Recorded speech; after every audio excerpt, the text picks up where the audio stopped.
AITA for refusing to forgive my family after discovering they lied about my entire childhood, convinced me I had severe mental health issues that required years of therapy and medication, when they were actually covering up the fact that my older brother died in an accident they were responsible for, and they made me believe he never existed. I, 32F, just uncovered something so devastating about my family that I don't even know how to process it, and now my entire extended family is pressuring me to let it go and move forward because they did what they thought was best. I'm being told I'm cruel, unforgiving, and holding on to anger that will only hurt me, but I genuinely cannot fathom how anyone expects me to just forgive what they did to me for over 2 decades. This is going to be long because the whole story is complicated and honestly still makes me feel insane, even though I now have proof that I'm not. I grew up as an only child, or at least that's what I was told my entire life. My parents are Martin, 63M, and Susan, 61F, and we lived in a small suburban town where everyone knew everyone. From as early as I can remember, maybe around age 5 or 6, I had these vivid memories and dreams about a boy named Daniel. I would tell my parents about Daniel constantly.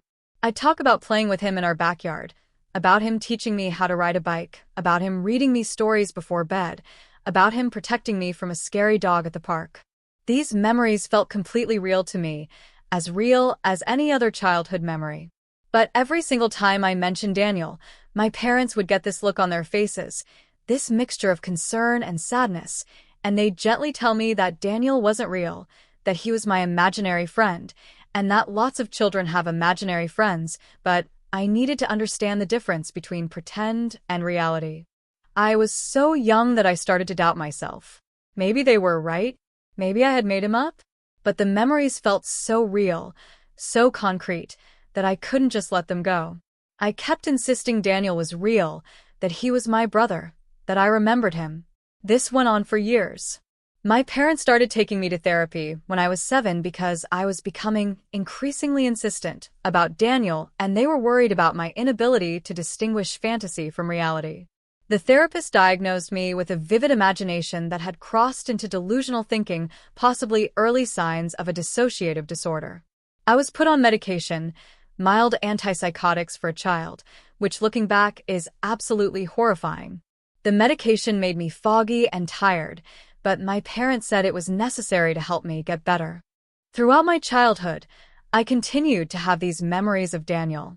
I'd remember specific things, like him having a stuffed elephant named Peanut, or the time he accidentally broke Mom's favorite vase and took the blame when I was the one who did it, or how he used to make up silly songs to make me laugh when I was sad. But every time I mentioned these things, my parents would get upset. My mom would sometimes cry.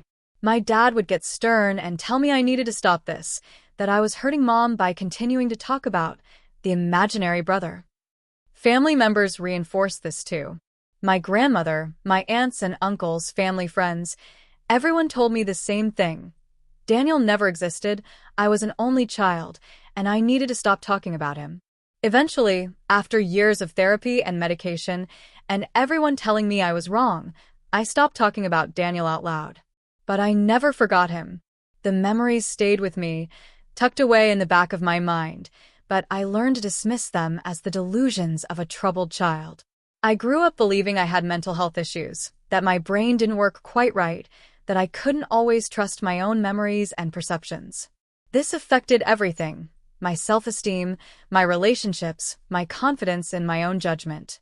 I was the kid who'd had problems, and even though I eventually went off the medication in my late teens and seemed normal, I always carried this shame about my childhood and my mental health history. I went to college, got a degree in graphic design, built a decent life for myself. I still saw my parents regularly, had an okay relationship with them, though there was always this underlying tension I could never quite name. I had a few serious relationships that didn't work out, partly because I always struggled with trust and always second-guessed myself about what was real and what wasn't. I'd been in therapy on and off my whole adult life, still trying to understand why I'd had those delusions as a child and working through the shame of it. Then, 3 months ago, my grandmother died. She was my dad's mother, and she'd lived to be 89. We were cleaning out her house, me, my parents, my Aunt Linda, and my Uncle Joe. Grandma was a bit of a hoarder, so her attic was full of boxes of old papers, photos, clothes, random stuff accumulated over decades. I was going through a box of old photo albums when I found it, a photograph of me as a toddler, maybe 2 years old, being held by a boy who looked about 7 or 8. We were both smiling at the camera. The boy had dark curly hair and was wearing a Superman t-shirt. Written on the back in my grandmother's handwriting, Daniel, 8, and Emily, 2, summer 1993. I felt like I'd been hit by a truck. My hands were shaking so badly, I almost dropped the photo. Daniel was real. He wasn't imaginary. He was right there in a photograph, holding me, and my grandmother had written his name. I immediately called my mom over and showed her the photo. The color drained from her face. She tried to take it from me, but I pulled it back. I asked her, "Who is this?" And she said, That's no one. That must be a neighbor kid or a cousin." But I pointed to the back, to the writing that clearly said Daniel and Emily. My mom started crying and saying she needed to sit down. My dad came over, saw the photo, and his whole body went rigid. That's when I knew they'd been lying to me my entire life. I left my grandmother's house immediately with the photo, drove home, and spent the next week in a complete spiral. I couldn't eat, couldn't sleep, couldn't focus on anything except the fact that Daniel was real and my parents had lied to me about it for my entire life. They'd let me think I was mentally ill. They'd put me on medication. They'd sent me to therapy for years. They'd convinced everyone in our family to lie to me. Why? What happened to Daniel? Why would they do this? I hired a private investigator. I know that sounds extreme, but I was desperate for answers, and I knew my parents wouldn't tell me the truth. Within 2 weeks, the investigator came back with records. Daniel Martin Harrison was my brother. He was born in 1985, 6 years before me. And he died in 1994 when he was 9 years old, and I was 3. The cause of death: drowning in our backyard pool.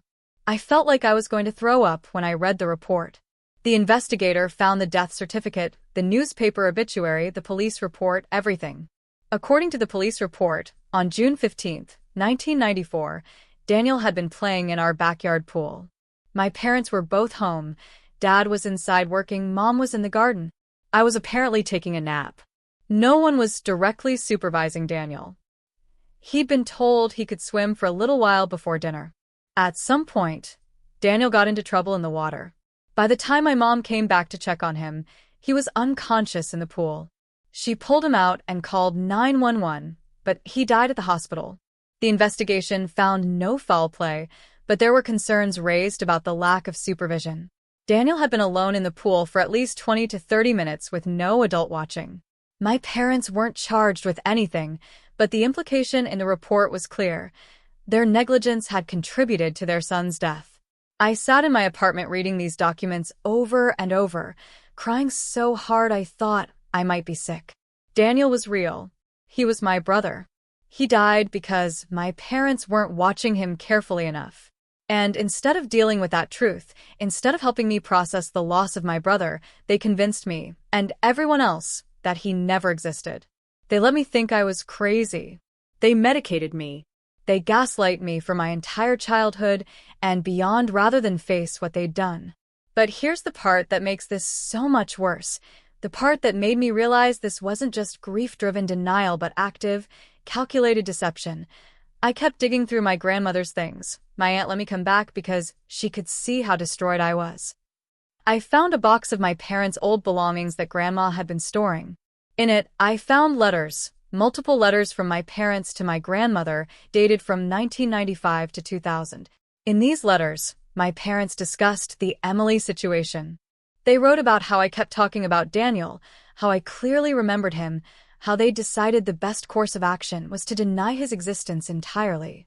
One letter from my mom, dated 1996, said, "Emily won't stop asking about Daniel. The therapist said we have 2 choices. Tell her the truth and help her process the grief, or commit to the story that Daniel never existed and treat her memories as delusions. Martin and I have decided on the latter. We can't face telling her about the accident, about our mistake. If she knows Daniel was real and that he died because we weren't watching him, She'll never forgive us and we'll never forgive ourselves. It's easier this way. She's young enough that eventually she'll believe us, and the memories will fade. Dr. Mitchell thinks this is a mistake, but Dr. Patterson agrees with our approach and has agreed to take over her care. They knew. They knew I remembered Daniel. They knew the therapy should have been about helping me process his death. They were told by at least one professional that lying to me was wrong. And they did it anyway because it was easier than facing their own guilt and my potential judgment. They actively chose to make me think I was mentally ill rather than admit they'd been negligent in supervising my brother, and he died because of it. I also found my own medical records in the box. Apparently, Grandma had been keeping copies of everything. The diagnosis in my early therapy records was actually childhood traumatic grief and PTSD from witnessing trauma, not delusions or dissociative disorder. There was a note from the first therapist, Dr. Mitchell, saying that I needed to be told the truth about my brother's death, that my memories were real and I was grieving, and that the parents' refusal to acknowledge Daniel's existence was psychologically harmful. Then there's a note that my parents switched me to Dr. Patterson, who diagnosed me with persistent delusional disorder and prescribed the antipsychotics. Dr. Patterson's notes say the parents insist the child's memories are fabricated and want treatment focused on reality testing. It was all there in black and white. Proof that my parents knew I was remembering real events, knew I was grieving a real loss, and chose to lie and medicate me instead of dealing with the truth. I confronted my parents a month ago. I showed up at their house with all the documents, the letters, the photo, everything. I told them I knew about Daniel. I knew he died. I knew they'd lied to me for my entire life, and I knew they'd done it deliberately and with full knowledge that what they were doing was harmful. My mom broke down immediately. She cried and said they were so sorry, that they'd been devastated by Daniel's death, that the guilt had been eating them alive, that they couldn't bear to tell me the truth because then they'd have to admit they'd failed to protect him. She said they thought if they just erased Daniel from our lives, we could all move forward without the pain of his memory. She said they never meant to hurt me. They thought they were protecting me from trauma. My dad was more defensive. He said they did what they thought was best at the time, that hindsight is 20/20, that grief makes people do irrational things. He said I was too young to understand the impossible position they were in, dealing with the death of a child, dealing with their own guilt, and trying to raise me without that shadow hanging over everything. He actually said, "We gave you a normal childhood. If we told you about Daniel, you would have grown up in the shadow of a dead brother. We were trying to give you a chance at happiness." I completely lost it. I screamed at them. I've never screamed at anyone like that in my life. I told them they didn't give me a normal childhood. They gave me a childhood where I thought I was mentally ill, where I was medicated unnecessarily, where I couldn't trust my own memories and perceptions, where I grew up with shame and self-doubt that affected every aspect of my life. I told them they were selfish cowards who chose to protect themselves from guilt and difficult conversations rather than do right by their surviving child. I told them that every therapist I've seen, every medication I've taken, every moment I've doubted myself, all of it was because they chose to lie. My mom kept crying and apologizing, but my dad got angry. He said I was being cruel and unforgiving, that they were my parents and they'd done their best under impossible circumstances, and that dredging up this painful past wasn't going to change anything. He said Daniel was gone and nothing would bring him back, and destroying our family over this was pointless. I told them I needed space and left. I haven't spoken to them since. Here's where it gets worse. My extended family found out. I don't know if my parents told them or if word just spread, but suddenly I was getting calls and messages from everyone. My Aunt Linda said I was being too hard on my parents, that they'd suffered enough losing Daniel, and that I should have compassion for what they went through. My Uncle Joe said that yes, my parents made mistakes, but they were grieving parents who did what they thought was right, and I should forgive them and move forward. Several cousins weighed in saying that holding on to anger would only hurt me, that my parents clearly loved me and had tried their best, even if they'd made bad choices. My mom's best friend, a woman I've known my whole life, actually called me to say that my mom had been destroyed by Daniel's death and had spent years in therapy herself, and that I was being selfish and vindictive by refusing to forgive her.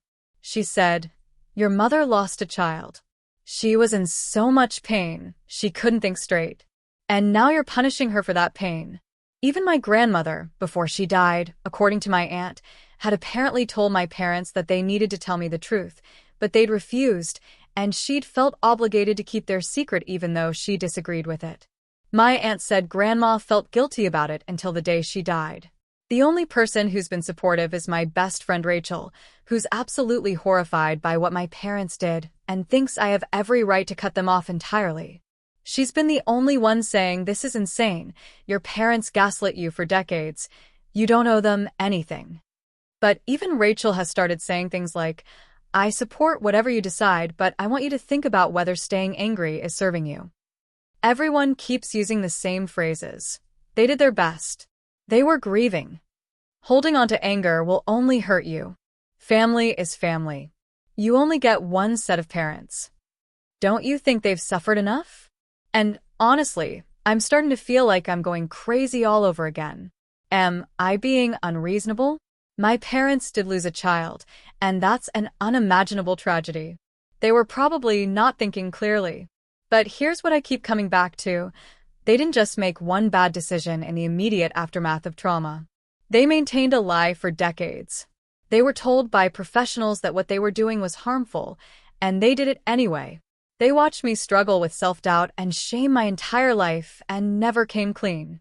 They put me on medication I didn't need. They convinced everyone around me to lie to me. They stole my right to grieve my own brother.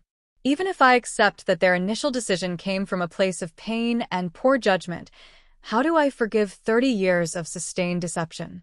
How do I forgive the fact that they watched me suffer from the consequences of their lies and never, ever took accountability until I literally showed up with proof they couldn't deny? My therapist, a new one, not someone connected to my parents or their choices, has been helpful but also challenging. She says that forgiveness is ultimately for my own peace, not for them, and that I need to decide what relationship, if any, I want with my parents moving forward.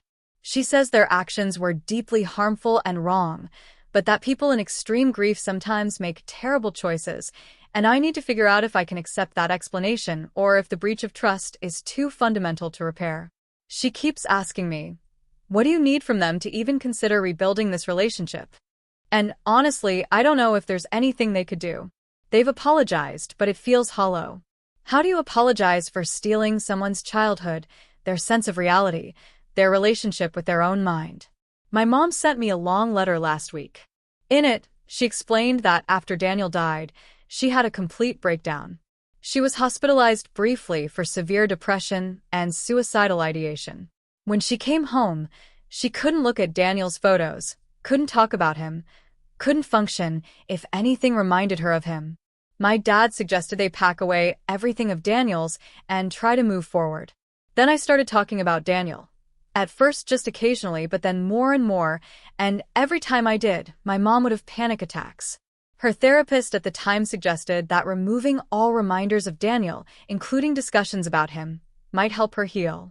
So, they decided to tell me Daniel wasn't real. Mom said at first she thought it was temporary, just until she was stronger.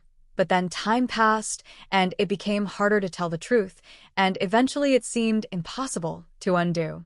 She said she knows what they did was wrong, she knows they damaged me, and she wishes she could take it all back, but she can't. She said she understands if I never forgive her. The letter made me cry for hours, but it didn't change how I feel. I understand that my mom was in incredible pain. I understand that grief can break people. But understanding it doesn't mean I have to forgive it or accept it. They had opportunities to tell me the truth, when I was 10, when I was 15, when I was 20, when I was 30. At any point in the last 3 decades, they could have sat me down and said, "We need to tell you something about your childhood." They never did. They only admitted the truth when I found proof they couldn't deny. Last week, my dad showed up at my apartment. He said we needed to talk, that this had gone on long enough, and that I needed to stop punishing them. He said he and my mom are both seeing therapists now, that they're dealing with their guilt and trauma, and that they want to rebuild our relationship. He asked what I needed from them. I told him the truth. I needed you to not lie to me for 30 years. I needed you to not medicate me for a disorder I didn't have. I needed you to not make me think I was crazy. I needed you to give me the chance to grieve my brother. But you can't give me any of that now because it's too late. You stole it from me, and I can't get it back." He got emotional and said that he knows they can't change the past, but they can try to do better now, and doesn't that count for something? He said they love me.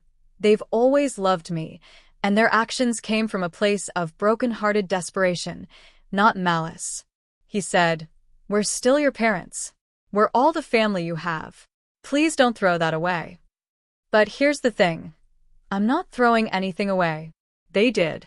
They threw away my trust, my sense of reality, my mental health, and my relationship with them the moment they decided to lie to me about my own life. They chose their comfort over my well-being for 30 years. Why is it my responsibility to fix what they broke?